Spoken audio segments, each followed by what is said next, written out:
Hi all, do had about bamboo theory. Bamboo theory എന്ന് പറഞ്ഞ concept നിങ്ങൾ കേട്ടിട്ടുണ്ടോ? നമ്മുടെ റിയൽ ലൈഫിൽ നമ്മൾ ഒത്തിരി കഷ്ടപ്പെട്ട് ഒത്തിരി എഫേർട്ട് ഇട്ടിട്ടും പല കാര്യങ്ങൾ കാണാത്ത പോലും നമുക്ക് തോന്നാറുണ്ട്. അതാണ് ലൈഫ്. അവർക്ക് ഏറ്റവും കൂടുതൽ ഉപകാരപ്പെടുന്ന ഒരു തിയറിയാണ് ശരിക്കും ബാംബു തിയറി എന്ന് പറഞ്ഞാൽ. ഈ ഒരു തിയറി എന്താ പറയുന്നത് വെച്ച് കഴിഞ്ഞാൽ, ചൈനയിൽ ഒരു ബാംബു ഉണ്ട്. ആ ഒരു ബാംബു നമ്മൾ കുഴിച്ചിട്ട് കഴിഞ്ഞാൽ കുറേ നമ്മൾ വെള്ളവും വളമൊക്കെ ഇട്ട് കൊടുത്തു കഴിഞ്ഞാൽ ഇതിനകത്തൊരു ഇല പോലും മുളയ്ക്കത്തില്ല. അപ്പോൾ നമ്മൾ വിചാരിക്കും ഇത് എല്ലാ രീതിയിലും എന്താ പറയുക പോയി എന്ന്.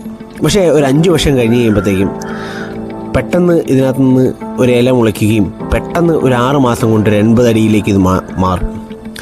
സോ ഈ 80 അടിയിലേക്ക് മാറുമ്പോൾ ഈ 5 വർഷം അത് എന്തെടുക്കുമായിരുന്നു? ഈ വലിയ ഗ്രോത്തിന് വേണ്ടിയിട്ടുള്ള റൂട്ട് ഉണ്ടാക്കിക്കൊണ്ടിരിക്കുകയായിരുന്നു. സോ നമ്മുടെ റിയൽ ലൈഫിലും ഇതുപോലെയാണ്.